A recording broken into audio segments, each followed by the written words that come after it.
Hello दोस्तों, नमस्कार। एक बार फिर से आप सभी का बहुत बहुत स्वागत है आप सभी के अपने YouTube channel dear maths sir पर। तो दोस्तों, बहुत ही इंपॉर्टेंट 25 जीके के प्रश्न मैं आपको बताने वाला हूं। टोटल यहां पर 25 जीके के प्रश्न मैं आपको बताने जा रहा हूं, तो आप सभी को यहां पर एंड तक जुड़ना है। एक भी प्रश्न मिस नहीं करना है, क्योंकि आपकी बहुत ही ज़्यादा इंपॉर्टेंट क्लास चलने जा रही है, जो कि यहाँ पर डेली बेसिस पर प्रोवाइड की जाती है। तो चलिए भैया, आज की इस क्लास को हम लोग स्टार्ट करते हैं। उससे पहले जो है, कल के क्लास के विषय में थोड़ी सी चर्चा हम करते हैं। जैसे कि ये प्रश्न मैंने कल बताया था, विश्व शिक्षक दिवस कब मनाया जाता है। तो इसमें किसी एक बच्चे ने कमेंट किया था, उसका नाम है कुमकुम यादव।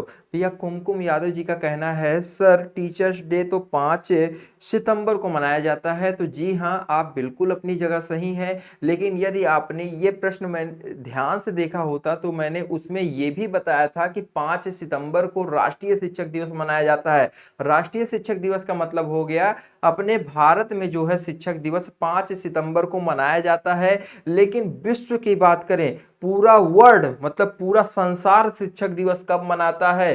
पूरा वर्ल्ड, पूरा संसार आप कह सकते हैं, पूरा जो है आपका विश्व शिक्षक दिवस मतलब कि उसको आप कह सकते हैं अंतरराष्ट्रीय शिक्षक दिवस कब मनाया जाता है? तो आप बताएंगे 5 अक्टूबर को मनाया जाता है। लेकिन राष्ट्रीय शिक्षक दिवस 5 सितंबर को मनाया जाता है। तो जी हाँ, इसे बिल्कुल ध्यान में रखिएगा, कंफ्यूजन मत रखिए। विश्व शिक्षक दिवस जो है ये मनाया जाता है 5 अक्टूबर को। और जो है राष्ट्रीय शिक्षक दिवस मतलब भारतीय शिक्षक दिवस, राष्ट्रीय शिक्षक दिवस, सर्वपल्ली राधाकृष्ण का जन्म जब हुआ था, उनके जन्म तिथि पर जो है ये 5 सितंबर को मनाया जाता है। ठीक है, इसे आप लोग ध्यान पे रखिएगा। चलिए, कंफ्यूजन मत रखिए, ये आपको बिल्कुल ध्यान में रखना है। और कल जल्दबाजी में एक क्वेश्चन गलत हो गया था। मैंने आपको बताया था कि किसके द्वारा खालसा पंथ की स्थापना की गई थी। तो भैया, किसके द्वारा की गई थी खालसा पंथ की स्थापना? तो मैंने गुरु हरिगोविंद को बता दिया था।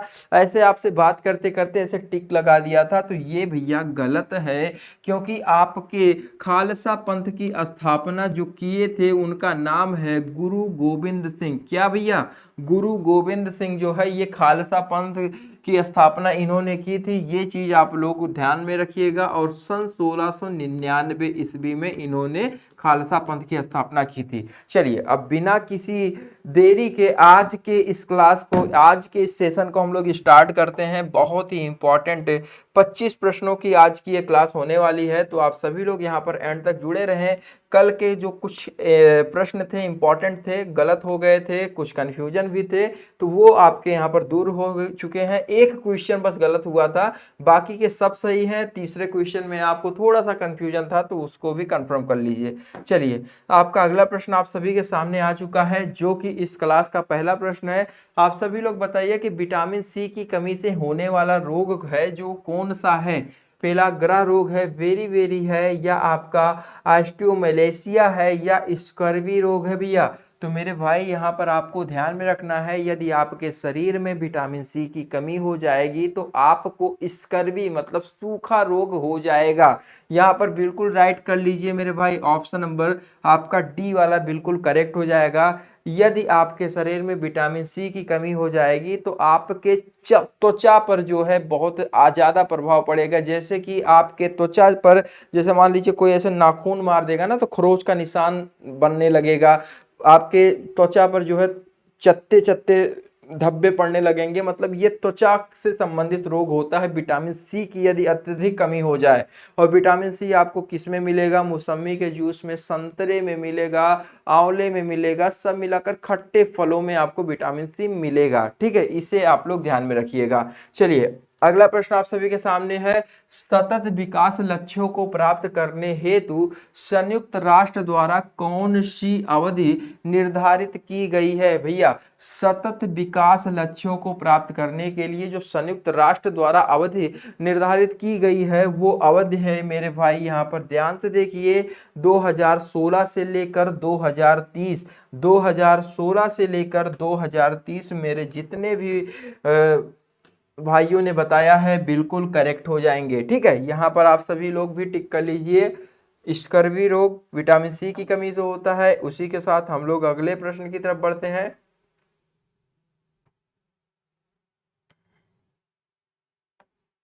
चलिए अगला प्रश्न मेरे भाई आप सभी के सामने है, कैलाश सत्यार्थी संबंधित है, किससे संबंधित है? निर्मल भारत अभियान से, या बचपन बचाओ आंदोलन से, या नर्मदा बचाओ आंदोलन से, या चिपको आंदोलन से? सभी लोग बताने का प्रयास कीजिए, आपका राइट आंसर यहाँ पे क्या हो जाएगा? तो भैया कैलाश सत्यार्थी जो है वो संबंधित है बचपन बचाओ आंदोलन से। किससे भैया? बचपन बचाओ आंदोलन से संबंधित है। ये चीज आप लोग ध्यान में रखिएगा। सन 1988 ईस्वी में जो है इन्होंने इसकी शुरुआत की थी। ठीक है, चलिए अगले प्रश्न की तरफ बढ़ते हैं भैया। अगला प्रश्न आप सभी के सामने है, किसने सन 2016 ईस्वी में भारत का अंतिम पृथक रेल बजट पेश किया? अरुण जेटली, या आपके सुरेश प्रभु, या पीयूष गोयल, या मनोज सिन्हा? तो मैया यहाँ पर देखिए जितने भी लोगों ने बताया है सुरेश प्रभु को, वो लोग यहाँ पर बिल्कुल करेक्ट हो जाएंगे। चलिए भैया अगला प्रश्न आप सभी के सामने है, ध्यान से देखिए। भारत का राष्ट्रपति बनने से पूर्व श्री रामनाथ कोविंद जो थे वे क्या थे? भारत के राज्यपाल थे। ये तो आपको पता है, लेकिन वह किस राज्य के राज्यपाल थे? तो भैया आप सभी को ध्यान में रखना है कि भारत का राष्ट्रपति बनने से पूर्व रामनाथ कोविंद जी जो थे वो सन 2014 से लेकर सन 2015 तक जो है कहाँ के? बिहार के जो है राज्यपाल थे। फिर उसके बाद उन्होंने जुलाई 2017 में जो है जुलाई 2017 से लेकर जुलाई 2021 तक जो है राष्ट्रपति का पद संभाला। 2017 से लेकर 2021 तक राष्ट्रपति का पद संभाला। और उससे पहले आपको क्वेश्चन में ही बताया गया है राष्ट्रपति से पहले वे जो है कहाँ के? बिहार के राज्यपाल भी रह चुके हैं वर्ष 2014 और 15 में 2 सालों के लिए। चलिए भैया अगला प्रश्न आप सभी के सामने है, ध्यान से देखिए। फ्रांसीसी क्रांति का सही नारा क्या था भैया? फ्रांसीसी क्रांति का सही नारा क्या था? आपके ऑप्शंस दिए गए हैं, सभी लोग ध्यान से इसे देखिए और बताने का प्रयास कीजिए। तो यहाँ पर आपको सबसे पहले ध्यान देना है, जो कि यहाँ पर सही आंसर है ऑप्शन नंबर सी को, स्वतंत्रता, समानता, भ्रातृत्व। यहाँ पर जितने भी लोगों ने बताया है बिल्कुल करेक्ट हो जाएंगे। फ्रांसीसी क्रांति का जो सही नारा है वो क्या है भैया? स्वतंत्रता, समानता, भ्रातृत्व। यहाँ पर बिल्कुल करेक्ट हो जाएगा। जी हाँ, यहाँ पर ऑप्शन नंबर आप सभी को बिल्कुल राइट कर लेना है। और ये नारा जो है इन्होंने सन 1789 ईस्वी में, मतलब 1789 ईस्वी में ये जो है नारा दिया गया। और ऐसा माना जाता है कि विश्व भर में अभी तक के इतिहास में जो है विश्व भर में जो है अभी तक के इतिहास में मील का पत्थर जो है कहा जाता है, मील का पत्थर कहा जाता है फ्रांसीसी क्रांतिकारियों को। ठीक है, यहां पर बिल्कुल राइट कर लीजिए भैया।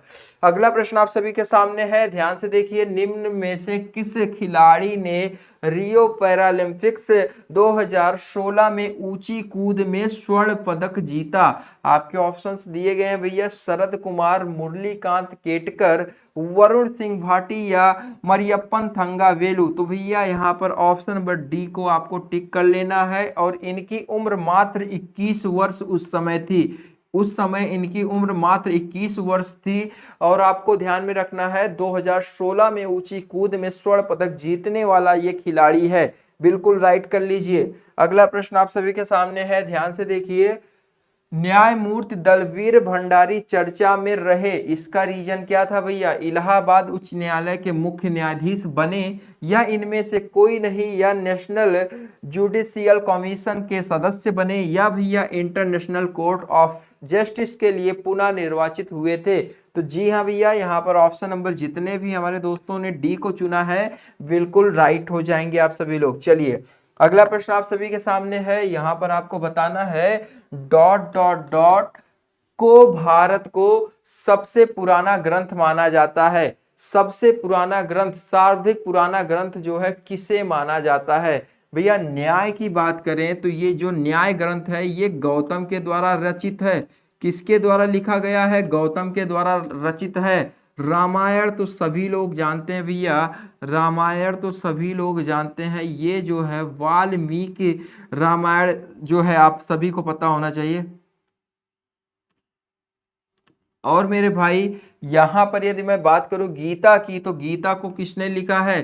गीता को जो है वेद व्यास द्वारा लिखा गया है। और भैया आप सभी को यहाँ पर जो राइट कर लेना है, सबसे पुराना ग्रंथ किसे माना जाता है? तो ऋग्वेद को सबसे पुराना ग्रंथ माना जाता है। ठीक है, चलिए अगला प्रश्न आप सभी के सामने है, ध्यान से देखिए। किस प्राणी की ज्ञानेंद्रियां उसे सहायता प्रदान करती है? भैया माफ करिएगा, यहाँ पर आपसे पहला वर्ड क्या लिखा गया है? किसी प्राणी के ज्ञानेंद्रियां उसे सहायता प्रदान करती है श्वसन में, गतिशीलता में, तीव्र वृद्धि में या उद्दीपन के प्रति अनुक्रिया करने में। सबसे पहले हम समझते हैं ये ज्ञानेंद्रियां क्या होती हैं। जैसे कि अभी आप लोग इस क्लास को अटेंड कर रहे हैं, तो आपके सभी ज्ञानेंद्रियां जो है इस समय वर्क पर हैं। जैसे कि कानों के माध्यम से आप सुन रहे हैं, जो मैं बोल रहा हूं वो आपको सुनाई दे रहा है। पहली ज्ञानेंद्री ये हो गई। दूसरी हो गई आप देख रहे हैं, ठीक है, ये दूसरी ज्ञानेंद्री हो गई। 5 ज्ञानेंद्रियां होती हैं। तीसरी ज्ञानेंद्री आपकी हो गई नाक, ठीक है। अभी उसका यूज तो नहीं है, अभी आप लोगों का फोकस कहाँ पर है? पढ़ने पर है। अच्छी बात है, अगर पढ़ने पर है तो ठीक है, अभी इसका यूज नहीं है, अभी इसका यूज नहीं है। अभी आपका आंख और कान ये खुला रहना चाहिए। ये 2 ज्ञानेंद्रियां हो गई, एक आंख हो गया, एक कान हो गया, 2, एक नाक हो गया मेरे भाई, 3। और चौथी क्या है? चौथी आपकी ज्ञानेंद्री जो है वो आपकी जीभ है, ठीक है।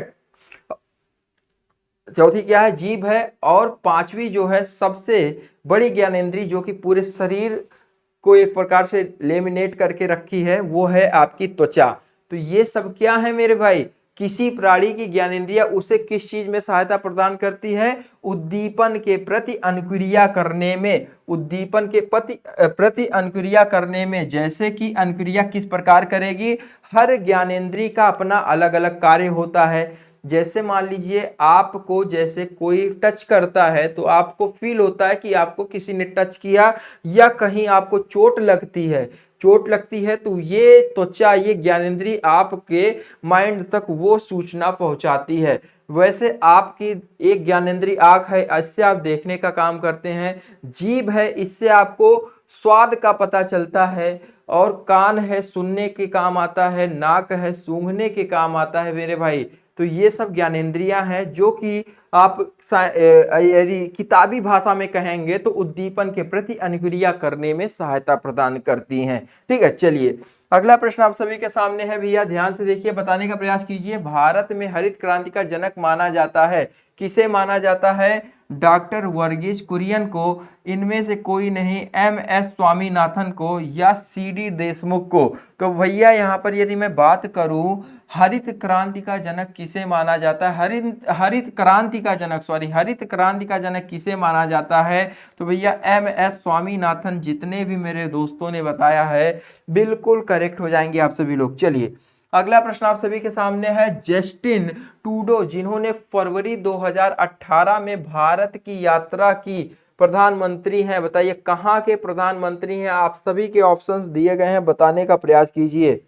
ठीक है, सबसे पहले आप सभी को पता होना चाहिए ये जस्टिन ट्रूडो कौन है। ठीक है, तो भैया इनको जानने से पहले आप लोग इनका नाम जानिए, पियर ट्रूडो। अब आप सभी को पता होना चाहिए ये नाम मैंने क्यों लिखा। चलिए इसको एक बार सिंपल भाषा में हम समझते हैं। यहाँ पर आपसे क्वेश्चन पूछा जा रहा है कि जस्टिन ट्रूडो, जिन्होंने फरवरी 2018 में भारत की यात्रा की। भैया सीधी सी बात है कि जस्टिन ट्रूडो ये 2018 में आए थे, भारत की यात्रा इन्होंने की थी। अब इनके बारे में पूछा जा रहा है कि ये जो है प्रधानमंत्री हैं, लेकिन कहाँ के प्रधानमंत्री हैं? तो मेरे भाई यहाँ पर ये आपको टिक कर लेना है, ये कनाडा के प्रधानमंत्री हैं। कहाँ के भैया? कनाडा के प्रधानमंत्री हैं। और आप लोग अब ये सोच रहे होंगे कि मैंने ये पियर ट्रूडो क्यों लिखा, तो भैया पियर ट्रूडो का संबंध जो है जस्टिन ट्रूडो से है। देखिए जस्टिन ट्रूडो जो है, ये जो है बेटे हैं, किसके बेटे हैं? पियर ट्रूडो इनके पिता हैं, पियर ट्रूडो के बेटे हैं ये जस्टिन ट्रूडो। और पियर ट्रूडो जो है ये 15वें, जी हाँ मेरे भाई, 15वें राष्ट्रपति थे 15वें राष्ट्रपति थे कनाडा के। इन्हीं के बड़े बेटे जस्टिन ट्रूडो जो है, ये जो है फरवरी 2018 में भारत की यात्रा की थी, प्रधानमंत्री पद पर हैं, कनाडा के प्रधानमंत्री हैं। ये चीज आपको ध्यान में रखना है, ठीक है। चलिए इसी के साथ हम लोग अगले प्रश्न की तरफ बढ़ते हैं। अगला प्रश्न आप सभी के सामने है, निम्नलिखित में से कौन सा नाटक विलियम शेक्सपियर द्वारा नहीं लिखा गया है? बताइए, विलियम शेक्सपियर द्वारा नहीं लिखा गया है। आपके ऑप्शंस दिए गए हैं भैया, जूलियस सीजर, हैमलेट, या आर्म्स एंड द मैन, या भैया एज यू लाइव इट। भैया सभी लोगों को यहां पर बताना है आपका राइट आंसर यहां पे क्या हो जाएगा। सभी के कमेंट्स यहां पर आने चाहिए। चलिए तो भैया यहां पर आप सभी को ध्यान में रखना है। देखिए यहां पर जूलियस सीजर, हैमलेट और एज यू लाइट इट, ये बिल्कुल राइट है, क्योंकि ये सब जो है विलियम शेक्सपियर द्वारा लिखा गया है। लेकिन वही बात करें भैया जॉर्ज बर्नार्ड शॉ की, किसकी भैया? जॉर्ज बर्नार्ड शॉ की। जी हाँ भैया, इन्होंने जो है क्या लिखा है? इन्होंने लिखा है आर्म एंड द मैन। जी हाँ भैया, आर्म्स एंड द मैन, ये एक बिल्कुल राइट हो जाएगा जितने भी लोगों ने बताया है। ये एक हास्य कथा है, इसे भी आप लोग ध्यान में रखिएगा, जिसमें मेरे भाई प्रेम और, जी हाँ भैया, प्रेम और क्रोध दोनों के बारे में दर्शाया गया है, ठीक है। चलिए, राष्ट्रीय प्रतिरक्षा संस्थान स्थित है, राष्ट्रीय प्रतिरक्षा संस्थान स्थित है, ये चेन्नई में स्थित है, मुंबई में स्थित है, नई दिल्ली में स्थित है, या बेंगलुरु में स्थित है? तो मेरे भाई यहां पर आप सभी को ध्यान में रखना है। क्या ध्यान में रखना है? ये आपका नई दिल्ली में स्थित है, ठीक है। चलिए अगला प्रश्न आप सभी के सामने है, ध्यान से देखिए। 2020 में, देखिए ये पुराना प्रश्न है और ये कुछ इसमें चेंजेस भी हुए हैं, आप सभी लोग बिल्कुल ध्यान में रखिएगा। लॉकडाउन की वजह से यहां पर जो है प्लान थोड़े से चेंज हुए थे। 2020 में ग्रीष्मकालीन ओलंपिक खेलों में आयोजन किस देश में किया गया था? ठीक है, किया गया था, बताइए। जापान में, स्पेन में, चीन में, दक्षिण कोरिया में? अब आप सभी को एक चीज ध्यान में रखना है कि ये जो है 2020 में तय हुआ था, लेकिन 2020 में हुआ नहीं था, क्योंकि उस समय कोरोना वायरस जो है पूरा प्रकोप छाया हुआ था, जो कि आपको मैं बता देता हूं जापान में हुआ था। टोक्यो ओलंपिक के नाम से जाना जाता है। अब आपको बताना ये 2020 से स्थगित होकर, मतलब वहां से हटकर ये डेट कहां तक गया, कौन से सन तक गया, ये आपको बताना है। आपके लिए मैं छोड़ता हूं। चलिए अगला प्रश्न हम आपके सामने लेकर आ चुके हैं। निम्न में से कौन राज्य हड़प नीति से संबंधित है? हड़प नीति की बात करें मेरे भाई, हड़प नीति आप सबसे पहले समझिए। देखिए अंग्रेजों के समय में क्या होता था? अंग्रेजों के समय में जब कोई राजा का उत्तराधिकारी, जब कोई राजा जो है उत्तराधिकारी अधीन हो जाता था, मतलब उसके पास जब कोई उत्तराधिकारी नहीं रहता था, भारत में जब किसी राजा के पास उसका उत्तराधिकारी नहीं रहता था, मतलब कि वह उत्तराधिकारी अधीन हो जाता था, उसके बिना रह जाता था, उत्तराधिकारी विहीन हो जाता था, तब क्या करते थे अंग्रेज लोग? जो करते थे उनको मतलब अपने साम्राज्य में शामिल कर लेते थे, उन्हें अपना गुलाम बना लिया करते थे, और उनका जो सारा सब कुछ साम्राज्य है उसे हड़प कर लिया करते थे, हड़प लिया करते थे। इसका मतलब ये हुआ हड़प नीति जो है इसी से संबंध रखता है। और हड़प नीति जो है किस, इसमें से Lord Ripon, Lord Minto, Lord Curzon और लॉर्ड डलहौजी, इनमें से कौन है जो हड़प नीति का सबसे ज्यादा इस्तेमाल करता था, उससे संबंधित है? वैसे तो ये लोग नहीं करते थे, लेकिन वहां पर मैं बात करूं लॉर्ड डलहौजी की, तो ये जो है हड़प नीति का संबंध रखता है, हड़प नीति से संबंध रखता है। और लॉर्ड डलहौजी की बात करें भैया, इसी के शासनकाल में सन 1853 ईस्वी में भारत में पहली बार रेलगाड़ी चलाई गई थी, और इसी के ही शासनकाल में सन 1854 ईस्वी में मेरे भाई, सन 1854 ईस्वी में जो है डाक सुविधा प्रदान की गई थी, डाक टिकट की सुविधा प्रदान की गई थी। निम्न में से कौन सा इनपुट डिवाइस है? देखिए कैमरा जो है ये इनपुट डिवाइस नहीं है, ठीक है। कैमरा जो है ये इनपुट डिवाइस है। प्रिंटर और कीबोर्ड और माउस में प्रिंटर, कीबोर्ड और माउस में कीबोर्ड और माउस, ये भी जो है इनपुट डिवाइस है, ठीक है। बात करें मेरे भाई आउटपुट डिवाइस की, तो यहां पर प्रिंटर बिल्कुल राइट हो जाएगा, क्योंकि ये इनपुट डिवाइस नहीं है। तो यहां पर जितने भी लोगों ने बताया है ऑप्शन नंबर क्या, ऑप्शन नंबर प्रिंटर एक इनपुट डिवाइस नहीं है, ये चीज बिल्कुल राइट हो जाएगा। प्रिंटर तो बाहर रखा रहता है, इसका काम होता है प्रिंट करना, ठीक है, ये आउटपुट डिवाइस है। चलिए अगला प्रश्न आप सभी के सामने है, हिंदी फीचर फिल्म पद्मावत किस लेखक की रचना पर आधारित है? तो भैया आप सभी को पता होना चाहिए, ये जो पद्मावत है आप सभी को पता होना चाहिए, ये मलिक मोहम्मद जायसी की रचना है, ठीक है, मलिक मोहम्मद जायसी की रचना है। और इस रचना में आपको क्या मिलेगा? इस रचना में आपको चित्तौड़ की महारानी पद्मावती और दिल्ली के राजा अलाउद्दीन खिलजी के बारे में आपको इन जानकारी मिलेगी, ठीक है। चलिए अगला प्रश्न आप सभी के सामने है, ध्यान से देखिए, सोमनाथ मंदिर पर आक्रमण किसने किया था? बताइए, मोहम्मद बिन कासिम ने, इल्तुतमिश ने, मोहम्मद गौरी ने या मोहम्मद गजनबी ने? मेरे भाई आपको यहाँ पर ध्यान में रखना है कि यहाँ पर आपको एक चीज ये ध्यान में रखना है कि सोमनाथ मंदिर पर आक्रमण करने वाले व्यक्ति का नाम है मोहम्मद गजनबी। क्या नाम है भैया? मोहम्मद गजनबी। और आपको ये जान के हैरानी होगी कि इस व्यक्ति ने जो है सन 1024 ईस्वी में जो है सोमनाथ मंदिर पर कितनी बार भैया? सोमनाथ मंदिर पर 17 बार आक्रमण किया था। कितनी बार? 17 बार आक्रमण किया था। और मैं आपको जो बता रहा हूं ना, एक चीज जान के ये हैरानी होगी कि इसने 17 बार जब अभी आक्रमण किया तो इतना लूटपाट किया, इतना लूटपाट किया, यहां तक माना जाता है कि आज के समय में वो लूटपाट जो है आज के समय में कितना नुकसान करके गया था। एक बार जब वो आता था तो कम से कम आज के समय में एक सोना, मतलब एक ट्रक सोना जितना एक बार में वो लूटपाट करके जाता था। थोड़े से आसान भाषा में मैं आपको समझाता हूं, अगर उसने 17 बार आक्रमण किया तो इसका मतलब उसने यहां से 17 ट्रक सोना लूटा। जी हाँ भैया, वो एक बार जो है आता था तो लगभग एक ट्रक के बराबर सोना, जितनी कीमत होती है उतने हीरे जवाहरात वो लूट के ले जाता था। अब आप खुद ही समझ लीजिए कि एक ट्रक सोने की कीमत कितनी होगी।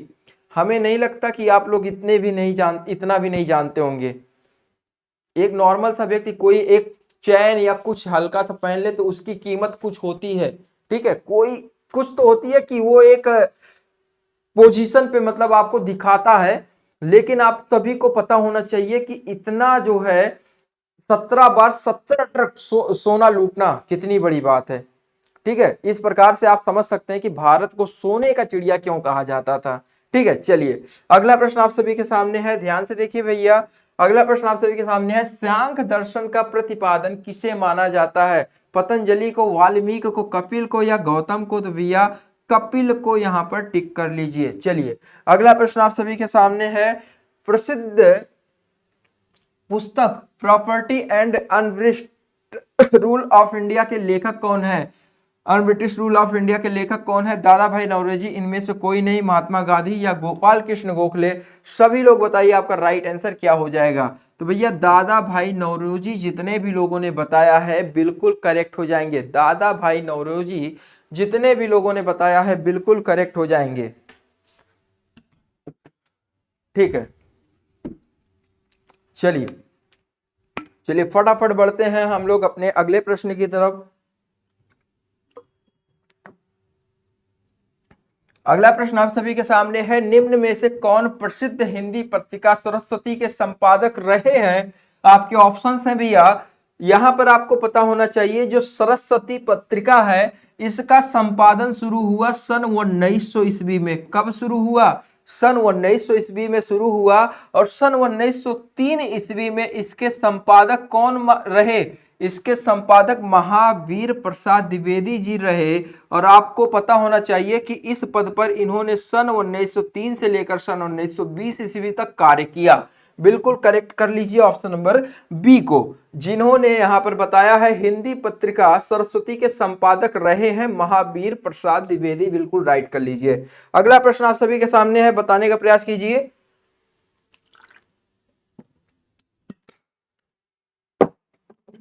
मदर पुस्तक किसने लिखी? बेन जॉनसन ने, ऑस्कर बताइए भैया, ऑस्कर वाइल्डे ने या टी एस इलियट ने या भैया मैक्सिकम गोरिकी ने? बताइए।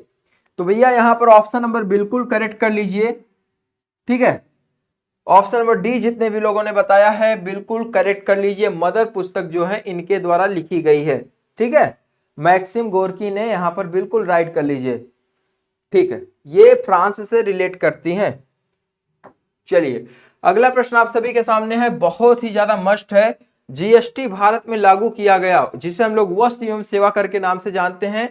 तो भैया जी यहां पर आप सभी को ध्यान में रखना है, जीएसटी जो है ये लागू किया गया 1 जुलाई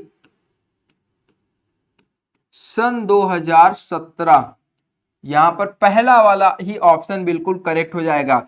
ये भारत में लागू किया गया 1 जुलाई सन 2017 में। वैसे तो यदि मैं बात करूं तो अभी टोटल 140 देशों में जो है 140 देशों में जो है जीएसटी लागू होता है। लेकिन वही बात करूं मैं भारत के अलावा और वो कौन सा देश है जिसने सबसे पहले जीएसटी लागू किया, तो भैया सबसे पहले जीएसटी लागू करने वाला देश बना फ्रांस। क्या बना भैया? फ्रांस जो है सबसे पहले जीएसटी लागू करने वाला देश बना, जिसने सन 1954 ईस्वी में सबसे पहले जीएसटी लागू किया। और आज के समय करीब 140 देश हैं जिन्होंने जीएसटी लागू किया हुआ है।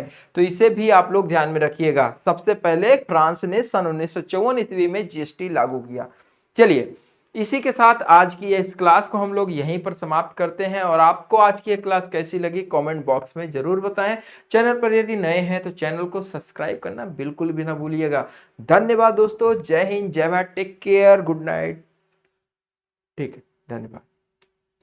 गुड नाइट नहीं, गुड इवनिंग भैया, गुड इवनिंग सभी को। चलिए धन्यवाद।